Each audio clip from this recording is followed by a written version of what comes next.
Hello, my wonderful friends. Quick question for you. Do these podcasts resonate with you? If so, please remember to like, subscribe, and share. Share them with your family, friends, and all your social media outlets. Why? Because you can be part of the vision of taking kindness throughout the world. You can help us in our efforts to share transformative stories throughout the globe to make this world a brighter, happier place. Thank you for joining us on the journey. Take care. The great thing about this community engagement project wasn't that I walked across Canada. It was the 100,000 kids that then, showed up and did bake sales and slept out in library rooms and, did car washes and sold muffins. And importantly, they learned about some really important social issues that are all around them, about poverty, about mental health, about family conflicts, family violence, these things that are everywhere. And that's what kept me going, was how the kids in the community responded. Welcome to the Kindness Factor podcast, sharing life-changing personal stories of the transformational impact of deep kindness. Hosted by Dr. Elia, the happiness doctor, and Randy McNeely, the kindness giver. Thank you for joining us. Good morning, good afternoon, or good evening, wherever you may be. Welcome to another episode of the Kindness Factor podcast. I'm Randy McNeely, known as the Kindness Giver, and also AKA Captain Kindman. And I'm here with my wonderful co-host, Dr. Elia Gourgouris, the happiness doctor. And you're still in LA, right? Coming to us from Los Angeles. Still in LA for a couple more weeks, and then we head back to Colorado, back home. Yeah, we're trying to help people with the fires out here, family and friends, both physical support and emotional support, honestly, who, have lost their homes or have been displaced and still evacuated. Wow. So yeah, it's been quite an experience. I bet it has. Well, we're privileged and thrilled to be able to do part two with Mr. Joe Roberts. We had the privilege of interviewing him and sharing him with you a week ago. And now we're bringing him back to you again because he had such a powerful story to tell. And so it's time for Joe Roberts part two. He's the CEO of, he's called the Skid Row CEO. He's got his own company and he's going to share his story. It really get into his story of comeback after, struggling with addiction, struggling with homelessness, having all kinds of personal challenges, and having one person that saw the good in him and saw and gave him the hope, the spark of the intention of what he could become, that drove him to change. And Joe, we're just pleased to have you back and looking forward to hearing more of your story. Welcome back. Thank you, Dr. Elia. Thank you, Randy. I thought maybe what we should do and do something a little bit different. I want to share with our listeners and viewers a couple of pictures in a short video. And so I'm going to share my screen right now and take people back to where we sort of started, or rather where we left off last time we spoke. So can we see that okay? Thumbs up? Yep. Awesome. Yep. So the story begins in the inner city in Vancouver in 1989. I was homeless, pushing a shopping cart, struggled with mental health and addiction, but I got a second chance. And there was this guy on the street named Gus. And I remember he looked at me and he said, "Joe, there's more to you than you can see." That simple act of kindness changed the trajectory of my life. With the help of my mom, I got into drug rehab and then off into college. And in less than 4 years, I graduated with 2 diplomas, and I went out into the business world, started my own company. In less than 12 years, I was a celebrated Canadian entrepreneur. Now, what's interesting about this, gentlemen, is that I acquired all the things that our Western culture say lead to happiness and fulfillment, but I wasn't. I had some money, I had some accolades, I had the house, but when I was at my darkest moment, I made a promise that if I ever got a second chance, I would pay it forward. And so in 2003, I sold the company I was running at the time. That gave me some time to sort of ruminate and think, what can I do?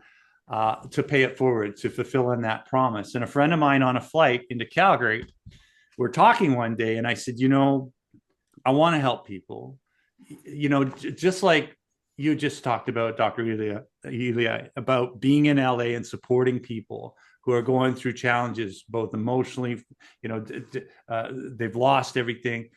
I got a sweet spot for kids at risk. And so we said, well, why don't we push a shopping cart across Canada? It's a symbol of homelessness. It's the thing you're trying to avoid for every young person. And so on that plane, we come up with this, wild concoction to push a shopping cart. Well, when we got into the details, it was a pretty big job. It was going to take us 570 days, which is 17 months.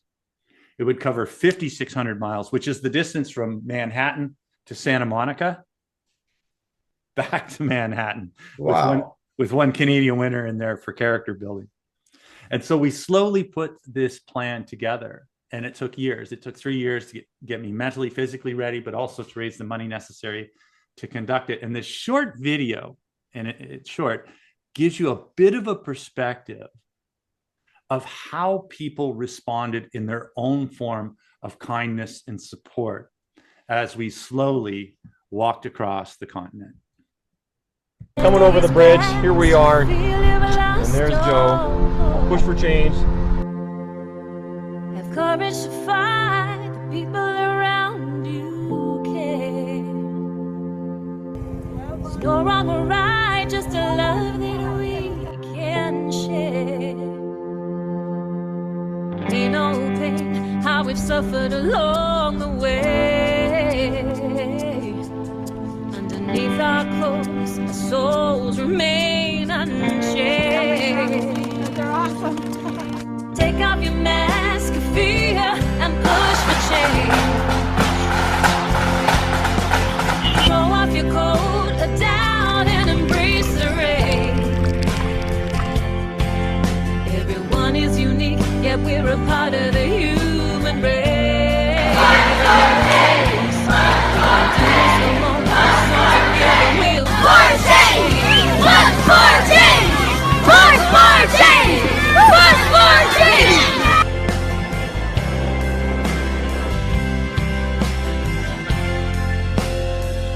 So together we'll push for change.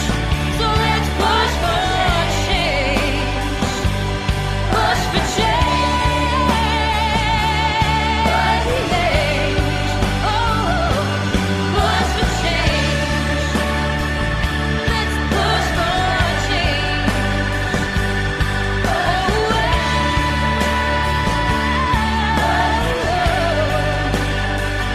We are change.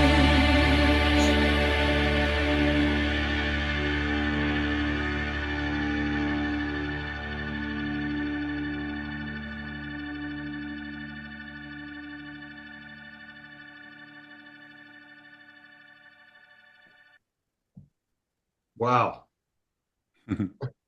Wow.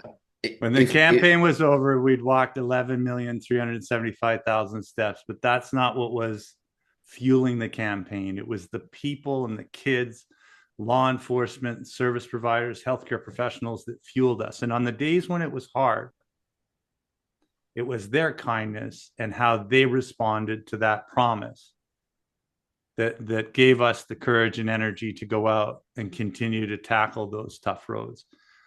I think the three biggest things that are relevant to talk about today is that, a lot of people are feeling it. Lots going on in the world. If you're in LA, you're dealing with the crisis and all of the outfall of that. If you do business with Canada or abroad, the tariffs could, we've got extreme weather events, we've got increasing gas prices, you got all these things going on in the world. And so, the thing that we learned was to focus and take small steps, connect to your sense of purpose, but to be like Gus. And that's why I really wanted to share this with you, because that I think is probably one of the most important leadership pieces is empathy-based leadership, is kindness, understanding that, the world isn't always, having a great day. what we can do to counterbalance that is to be like Gus, Thank you for indulging. I know that was a little bit of a departure from That how was you normally fantastic. do things, but when we talk about the walk, it's really difficult unless you see and so you can wrap your head around it. Well, No, I think if a picture is worth 1,000 words, your video is worth at least 11 million words or steps in your case. That is remarkable. How did you even pull it off logistically? Never mind the inspiration and the kindness of others and so on. I'm amazed how you got so much support along the way, from being escorted through blizzards and the heat and all the different municipalities and cities and open space. It's remarkable the level of support you received. Yeah, it was a monster. And one of the things that we did to prepare for this is we did a small walk, small in that it was 700 miles from Calgary to Vancouver. And we learned what we needed to do in order to do the big campaign. But it took 3.5 years of logistics. We had to raise $1 million because we didn't want donations paying for our hard costs. We had to build relationships with law enforcement, with schools. We knew that engagement was key. If you're going to create sort of a grassroots campaign, you really need to use community champions. But once we got rolling, this sort of wonderful, beautiful, organic thing happened. When you take on a social justice cause or when there's a crisis, one of the wonderful things that happens is the human response. You don't have to convince people to be kind. You just have to give them an opportunity to do so, and they'll always show up. That's golden. That's a nugget right there. That's a nugget right there. You don't have to convince people to be kind. Just give them the opportunity to do so, and they will always show up. I love that. It's totally unrelated, but a few weeks ago, I found a passport. And then we later found out that somebody's car got broken into. But in Canada, they'll destroy that. If I submitted it to the law enforcement, they'll destroy it. They won't look to try and get it back to the person because they don't have the resources to do that. So I looked them up on Facebook and I got it back to them. And then it occurred to me, it's like, if it's easy, people will support it. The thing we learned in the push was make it easy and give people an opportunity to show up. And it's just amazing. And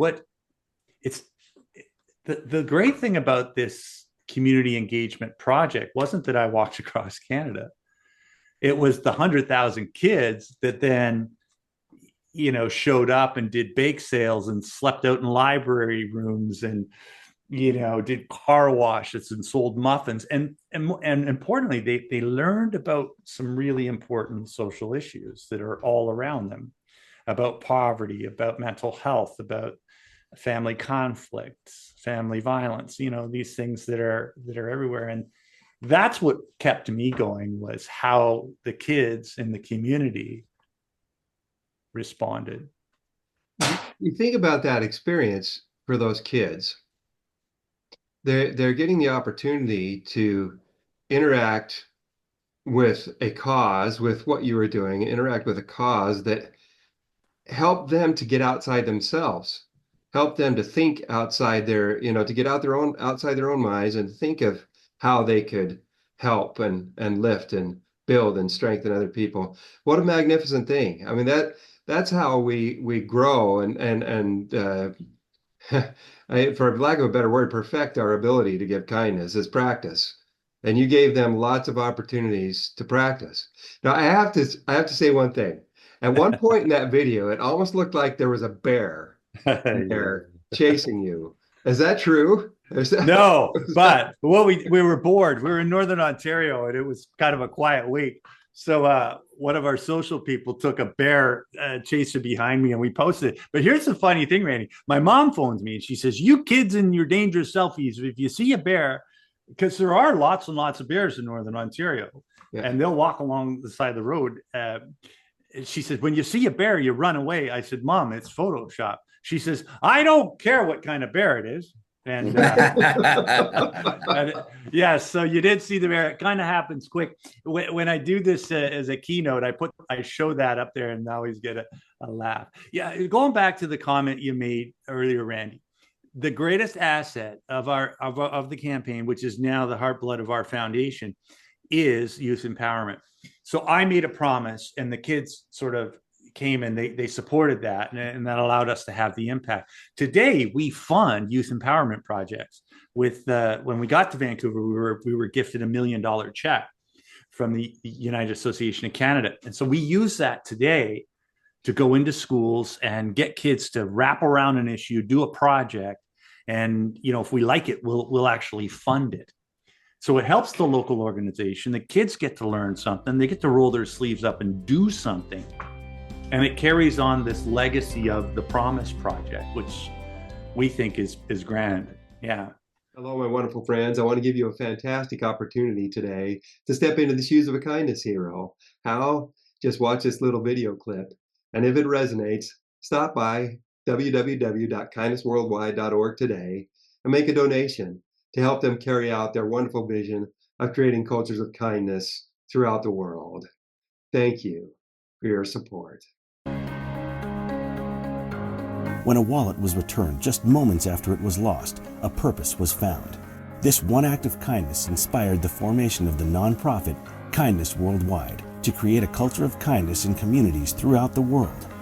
Kindness Week Worldwide mobilized the entire community in York, Pennsylvania, featuring initiatives and playbook programs including blood drives, kindness cards, K-12 and college students embracing kindness, and an innovative means of community policing, kindness citations. If something so magical can happen in York, Pennsylvania, the same and other inspirations can happen anywhere and everywhere. Our Screen Scenes initiative featuring the Kindness Factor will showcase these many stories of kindness. Let's include your community among them. Kindness is the heartbeat of the world. Together, with your support, we can make all its hearts beat as one. I love there's also the collective notion of kids working together with other kids for something greater than themselves, and which is beautiful too. They're having fun, they're raising money, they're part of a bigger movement than themselves.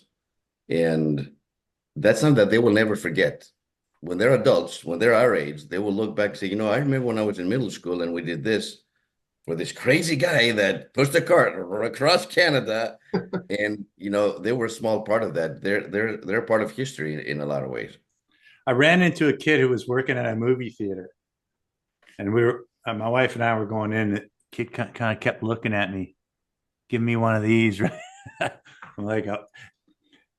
And then he says, "Are you the shopping cart guy?" He didn't know my name, which is fine. And I said, "Yeah." He says, "Oh, you came to my school. Wow, I remember that." I was like, that's happened a few times where we've been in different parts of the country because there was a lot of youth involvement, but all those kids are now, in their 20s now. So that's what we were trying to do is to create little moments and to get kids to do something. And what was cool, because it was so organic, the kinds of things that kids did were just amazing. We had a group in Northern Ontario in Nipigon. They actually produced, their music teacher got together with them, said, "What do you want to do?" And they said, "Let's write a song." They wrote a song, then they got it recorded. And then some guy in Nashville did a music video to it. And so there's this, beautiful little song out there. In Sault Ste. Marie, they did the shopping cart Olympics. They had 8 events. And, you had to get a basketball into a shop. It was minus 40. I mean, it couldn't have been more Canadian. Everybody's in their big gear so they don't get frostbite.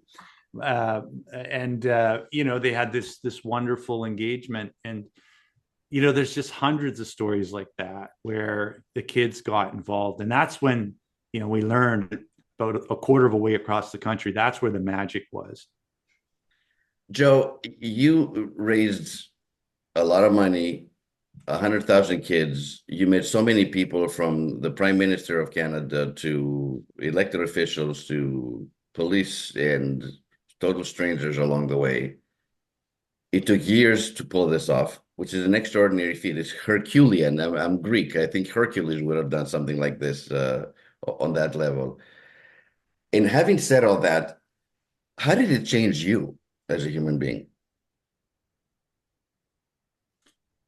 It opened a doorway for me to see people and possibility very different. We spend half our lives trying to become something we already are. And we allow fear to guide a lot of our choices and decisions. But when we decide to actually do something, every single one of us has a gold medal in us. Every single one of us has a best-selling book. Every single one of us has. Now, I would also say there's a caution piece here, is that don't compare, and I say this to young people all the time. You don't have to push a shopping cart across the country to push for change. We can all do something small. But I think when we look at the world and look at problems and look at social issues, we think it's too big for me. And it's not. It wasn't too big for the Wright brothers. It wasn't too big for Henry Ford. It wasn't too big for Nelson Mandela. It wasn't too big for Steve Jobs. So it's like when we get connected to a sense of purpose, we're connecting to something much, much bigger. And if we connect to that sense of purpose and get our feet moving, we can darn near accomplish anything that we want. I was a 49-year-old non-athlete that walked across the second widest country on earth. I failed grade, gentlemen. I failed grade 9 gym. How do you fail gym? I don't know, but I failed at gym when I was never a sporty track kid or anything like that. Well, that just goes to show what you can do with determination. And I love what you brought up, because there's a story I like to tell. People ask me, will say, I'm just one person. How can I make a difference? What can I do? And that's when I talk about honeybees. I bring up the fact that, one little honeybee flies in its short lifetime of 4 to 6 weeks, maybe up to 8 weeks, flies enough miles to circumnavigate the entire world. And they do that in an effort to gather nectar so that they can make honey. They help their hive make honey. And then the question is, okay, well, with all that work, all that travel and everything, how much honey do they produce? The reality is it's only 1/12 of a teaspoon in their entire lifetime is what they produce. That seems like nothing. Absolutely. I mean, it's next to nothing. But you get a bunch of honeybees working together, 20 to 60,000 of them in a hive, and they can produce anywhere from 80 to 100 pounds of honey in a year. That's a lot of honey. And all the sweetness that comes from that, it not only provides them for the hive, but that's how we are able to enjoy our honey.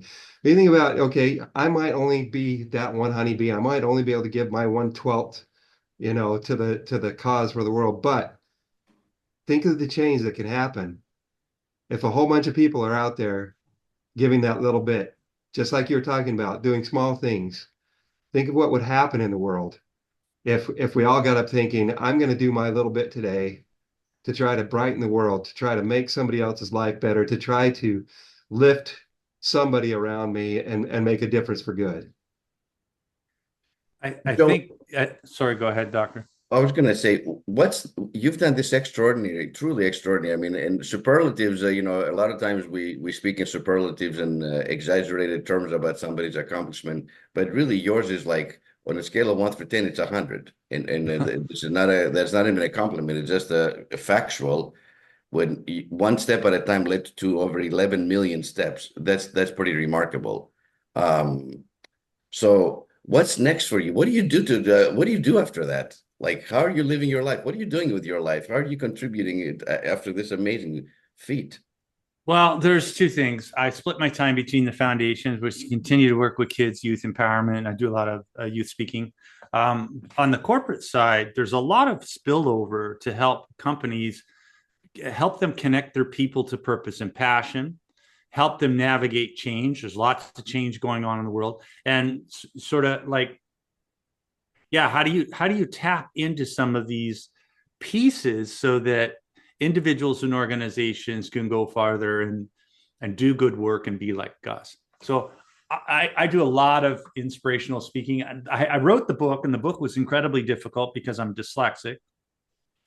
So the book took longer to write than the actual walk across Canada, which is kind of a fun thing. But for me, with the runway that I have left, all I want to do is spread an epidemic of self-worth. To Mm. share that message, I never got to thank Gus. He spent 8 to 10 minutes with me on a park bench. He changed the trajectory of my life. And so in his honor, I want to share that with as many people as possible. So far, about 2 million people I've shared that, and here's the kicker. I do a workshop where I do this purpose and passion thing, and I get people to think about who impacted you, who was your muse, who was your inspiration. Sometimes it's a teacher, sometimes it's a coach, could be a pastor, could be a lot of times mom, dad, grandpa, grandma, uncle. And so we get you to think about who are the 5 people in your life that shaped who you are and where you are. Now, here's another interesting question. How many people's list do you think you're on? We spend our lives living these values of kindness and goodness and empathy, and we don't stop to think how many people's lives have our fingerprints on them until somebody comes up and taps you on the shoulder and says, hey, you don't remember me, but, and then they tell you a story of impact. Yes. And so, as we go about like the honeybee, Randy, we're doing these things, but what we don't realize is that 1 or 2 of those may have an enormous impact. If Gus only knew that the thing that he probably practiced and did every day of his life, that was a deep core value of his, had that impact, I think it would cause the man to have wept. Well, I have this visual in my mind, when we talk about the ripple effect, that you throw a pebble or a stone or a rock in a still body of water and it has a little ripple effect. But in Gus's case, that stone, that pebble created a tidal wave of kindness and a tidal wave of change, both individual and collective change. So Gus, wherever you may be, you might be on the other side now. God bless you, and thank you for taking those 8 to 10 minutes to talk to a young man by the name of Joe Roberts and change his life. And it's changed ours, just having the chance to ours and millions of people, not just ours. I mean, this is and Joe, thanks for sharing your story. Is there a way for our audience to get a hold of your video, what you just shared with us? Like, I'd want to watch it again and slow it down a little bit so I can, capture a little bit more. What's the best way for people to connect with you? It's unfortunately we have, and the video. I want to see that video again.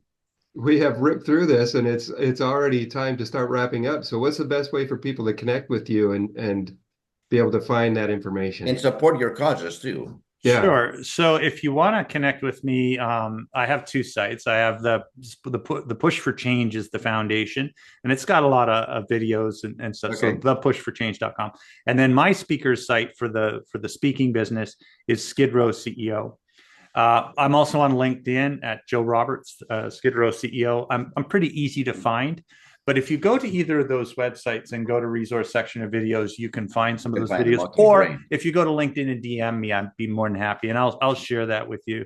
Yeah, please do. The longer version of that video, because there's a 5-minute version of that. I want to share with my family like tonight. Yeah. Honestly, it's remarkable what you just showed us. So thank you for your big heart. Your heart is so big in your dedication.